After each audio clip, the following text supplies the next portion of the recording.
Task Force 2.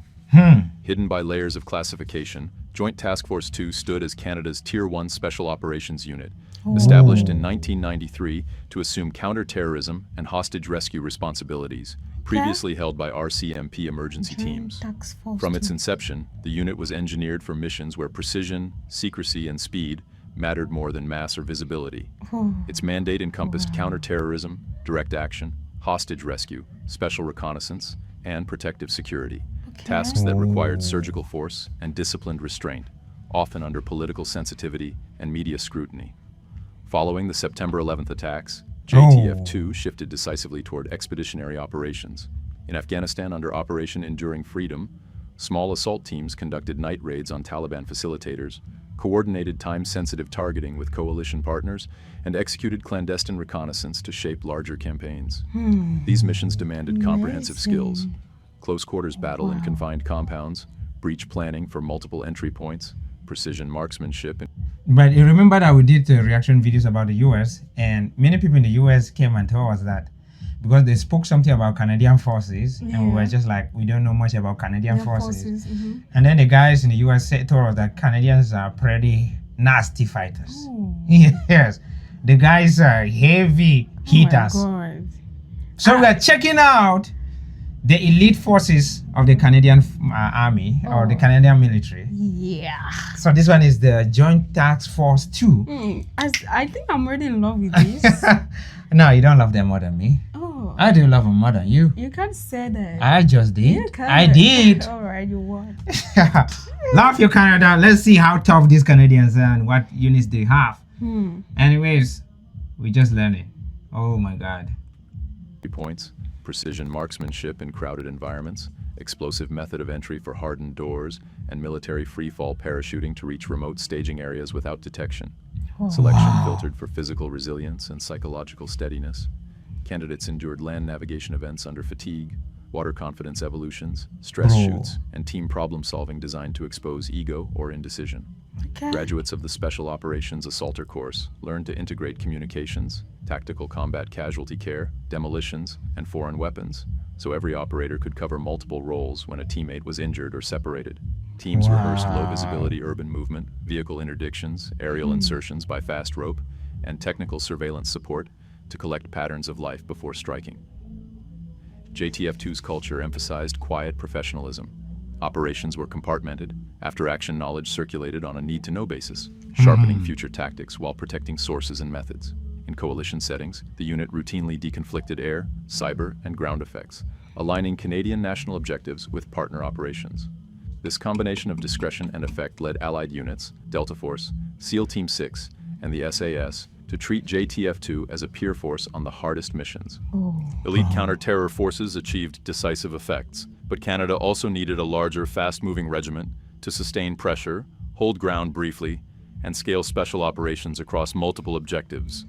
That role belonged to the Canadian Special Operations Regiment. I learned something about the Canadians, and it shows that the longest sniper kill is by Canadian. Sniper kills. Yeah. Sniper is a drone. Like a gun. A gun. Yeah. Okay. A sniper is I don't know if it's the person who is wearing the gun or the gun itself. It's a sniper rifle, and a sniper is a person holding the sniper rifle, and he shot somebody about 3 kilometers away. No way. 3 kilometers away. 3,000 meters away. Jesus. Imagine that. I learned that. How do you do it? I mean, like it's Canada. And it's not like just hold a gun and pull it.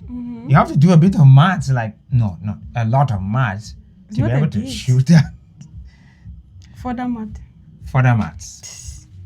Formed in 2006, the Canadian Special Operations Regiment, CSOR, gave the Canadian Special Operations Forces Command a rapid deployment, multi-mission force analogous to the U.S. Army's 75th Ranger Regiment. CSOR's purpose was to bridge the gap between conventional infantry and Tier 1 units, hit hard, move fast, and adapt to shifting tasks without losing tempo. Its core competencies were special warfare, direct action, and special reconnaissance, allowing the regiment to seize key sites, secure high-value individuals, conduct route interdictions, and generate persistent surveillance around targets of interest. Organizationally, the regiment fielded 3 direct action companies, a special forces company, and a support company integrating medics, engineers, JTACS, SIGINT specialists, logisticians, and EOD liaisons. This structure allowed commanders to assemble task-organized troops for urban raids, rural pursuit, or border denial, then recombine the same elements for follow-on missions without retraining. CSOR drills emphasized Remember that we checked a video on the US 75th Ranger Regiment. Yeah, I remember. And you notice how badass those guys are. God. And then we say these guys are like they are. You can compare the both of them. Mm-hmm. Yeah, like I'm not saying that the 75th is better than them. If they are performing in the same way as the 75th, they're pretty also nasty. Yeah. And it's, those 75, they're really nasty. I mean, Those guys are crazy, and they're not even special forces like that regiment. And crazy, bro. covered. Canada. Like Canada. elements for follow-on missions without retraining. CSOR drills emphasized multi-ship helicopter assaults, vehicle assault forces, and foot infiltrations for low-signature approaches in cluttered terrain. Selection drew volunteers from the Army, Navy, and Air Force. A 10-day assessment measured endurance, navigation fidelity, small team leadership, and judgment under sleep deprivation. Wow. The subsequent pipeline layered advanced rifle/carbine/pistol packages, explosive breaching, unmanned aerial systems for organic ISR, winter mobility, and small boat handling for riverine or littoral tasks. Earning the Tan Beret signaled readiness to deploy on short notice with minimal external support. In Afghanistan, CSOR troops conducted cordon and search, high-risk detainee transfers, and compound exploitation to harvest media, biometrics, and documents feeding the wider targeting cycle. Beyond combat, the regiment executed foreign internal defense, training partner forces in patrol-based construction, marksmanship, tripwire recognition, and medical drills, expanding local capacity while reducing the footprint of Western troops. CSOR's ability to pivot between kinetic raids and advisory missions made it the expeditionary backbone of the Canadian Special Operations Forces Command, sustaining operational pressure when Tier 1 elements focused on the most time-critical targets. Firefights and raids were only one face of modern conflict. Another threat traveled invisible and odorless, demanding scientists in body armor and soldiers in sealed suits. That mission fell to CJIRU. The Canadian Joint Incident Response Unit, CJIRU, Canadian Joint served as the Incident nation's Response Unit. CBRN shield against chemical, biological, radiological, and nuclear hazards. Unlike conventional units, Now, these guys, I didn't understand how crazy they're like specialists for like nuclear biological Hazard. hazards. You know, and you don't know. That means these guys are going against, like, if a nuclear weapon is deployed somewhere, these guys are definitely going to be there. Wow. If there's a biological weapon, they're definitely going to be there. What? Something like COVID Yeah. was considered like a biological Biological weapon. weapon. Yeah. Oh. And they are going to be the first person. That means that if a virus is being released to the environment or targeted against some people, these Yeah. guys are going to show up there. Now, that's pretty badass. What? What? Oh my God. I'm pretty much ready to see what the American has answered for this one. CBRN shield against chemical, biological, radiological, and nuclear hazards. Jesus. Unlike conventional units, CJIRU blended forensic science, emergency management, and special operations Forensic discipline to science, control wow. crises that could Yeah. unfold in minutes and spiral for months. CJIRU organized around 3 complementary troops. Okay. The Sampling and Identification Troop applied chain of custody procedures to collect air, liquid, solid, and wipe samples, using field-deployable mass spectrometers, immunoassay kits, and radiological dosimetry to classify agents quickly. The Surveillance Troop mapped plumes and hot zones with remote sensors, UAS platforms, and portable spectrometers, establishing safe corridors for responders. The Decontamination Troop executed personnel, equipment, and terrain decon, balancing contact time, concentration, and runoff control to neutralize agents without creating secondary hazards. Bro. Training emphasized protective posture management, recognizing when to escalate from respirators to fully encapsulating suits, and working endurance cycles to prevent heat injuries. Operators drilled mass casualty decon lanes, hotline and cold line discipline, and interagency communications with the RCMP and the Public Health Agency of Canada. Because incidents could be accidental or malicious, CJIRU rehearsed evidence preservation, ensuring that technical work supported prosecution or attribution when required. Operationally, CJIRU maintained very high readiness, answering no-notice calls domestically and deploying abroad. Well, how come I didn't know anything about Canada? Seriously? Absolutely nothing. I just know that Canada is a good country. That's all Yeah, I they're a very know. peaceful country. Yeah. Like very, very peaceful. Oh my god. And it's a rich country too. That's what just all I know. I really don't know. I always know that Canada work with the United States. Mm-hmm. Yeah, that's all I used to know. Like, I used to think that they're a small brother to the United States until I found out they have a bigger landmass than the US. I used to think that Canada is just a small country, like very small. I used to think of them as a very small country. Yeah, small. I'm talking now like Donald Trump. beautiful. They're a very small country. But Canada is the second largest country in the world. Oh, We're bigger than the United States. what is And I also happening? I also learned that they have more lakes than any other country than the world. Canada. Now, Canada. Canada. Additionally, Amazing. CJIRU Wow. maintained very high readiness, answering no-notice calls domestically and deploying abroad when embassies, exercises, or coalition forces required specialized CBRN mitigation. Okay. Select personnel integrated with JTF-2 to enable assaults in chemically risky environments, advising on overpressure, filtration, and exposure limits so shooters could fight without becoming casualties. This fusion of science and soldiering made CJIRU one of Canada's most technically sophisticated capabilities. It's Ground units sophisticated. could locate, fix, and finish targets, but without reliable, precise air mobility, opportunity would slip away. Oh. The squadron that solved time and terrain for the Canadian Special Operations Forces Command was 427 Special Operations Aviation Squadron. What? Converted to the Special Operations role in 2006, the 427 Special Operations Aviation Squadron became the air. Do you now know which? Aviation Do you know squadron. which answered this one in the U.S. Army, in the U.S. military? This for to this particular force. Yeah, Special Operation Aviation Special Operation Aviation. Squadron. Yeah. Do you know which one in the U.S. is the answer for this one? The 160th Special Operation Aviation Regiment, which is the Night Stalkers. Always the nice talkers. Yes. Yeah. Yes. I think they're the ones that deals with the planes, right? Yeah, the helicopters, Yeah, low mhm, flying and special night operation stuff. Let's see what these Canadians can do. Oh my God. I think I really love the U.S. Special Operation Aviation Regiment. This one is Special Operation Aviation Squadron. Squadron. Yeah.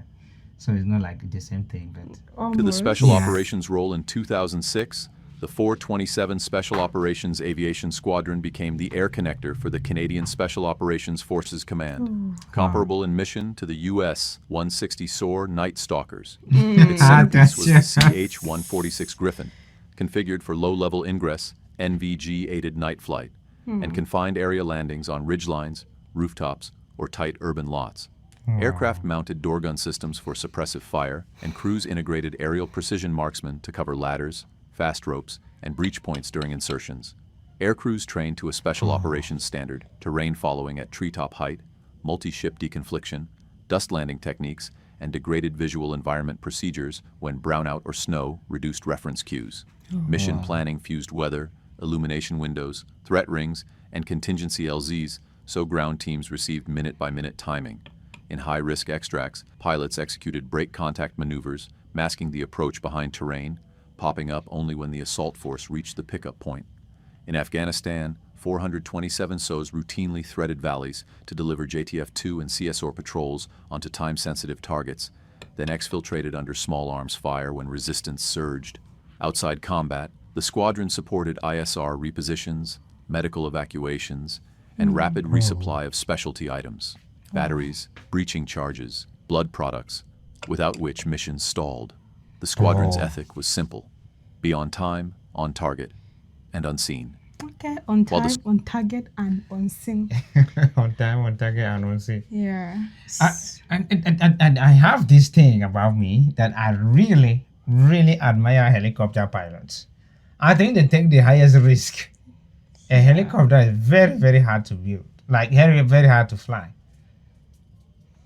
It's easier to fly a jet Mm-hmm. than A helicopter. helicopter. Yeah, and it's way easier for you to make a mistake in a helicopter. Gee. And it's very hard to correct a mistake. When the mistake is Yeah, already like there. for an aircraft, right? For a jet, maybe if the engine fails, it can just glide through the air and land in an airport, Yeah. right? Yeah. But for a helicopter, if the engine fails, you basically need to bail out of the sky. And it's always very hard to survive. there. So is this part of the forces that use supplies things like drugs to other countries? No, the supply, say for example, right? Special forces want to go somewhere. This special operation aviation squadron will carry them there. You understand? So their work is to supply special forces with their weapons, Their need. get them to where they are going and get them out of there. Wow. Yeah. That's why they are talking of target. On target, on time, on Yes. scene. You never know when they're coming, I never know when they're leaving. And they'll be there before. They'll be there when they need them to be there. Yes, Canada! Not Canada. Ah, not Canada. Squadron owned the night skies and the regiments mastered the ground. Canada's maritime flank demanded a force fluent in steel decks, tight ladders, and rolling seas. That niche belonged to the Naval Tactical Operations Group. Established Never in heard of that. 2014, the Naval Tactical Operations Group, NTOG, gave the Royal Canadian Navy a persistent maritime interdiction and advanced boarding capability. Though technically outside the Canadian Special Operations Forces Command, NTOG aligned naturally with Special Operations methods, speed, precision, and small team dominance in constrained spaces. The unit's primary function was visit board search and seizure, VBSS. Boarding teams launched from rigid hull inflatable boats or helicopters, matching speed and bearing against non-compliant vessels, then laddered or fast roped onto deck.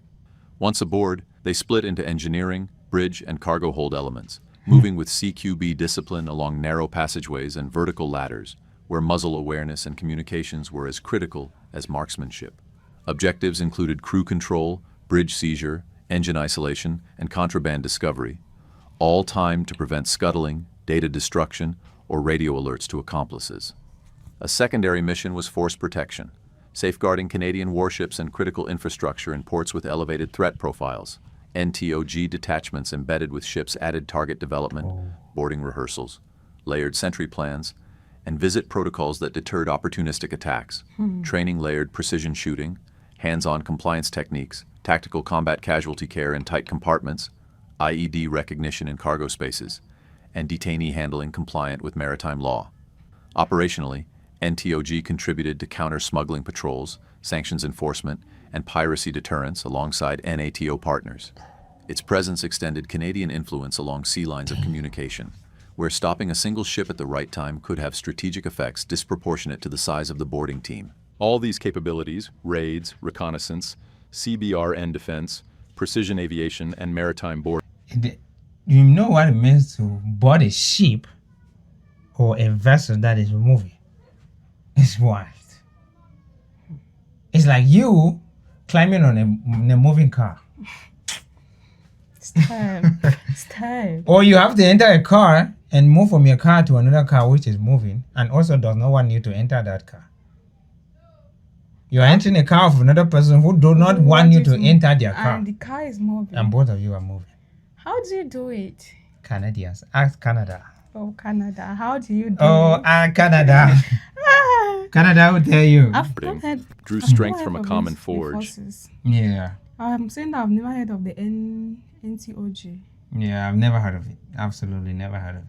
I don't even know if I can compare to, I don't know which American unit that can even compare that. Oh. That forge was the Canadian Special Operations Training Center.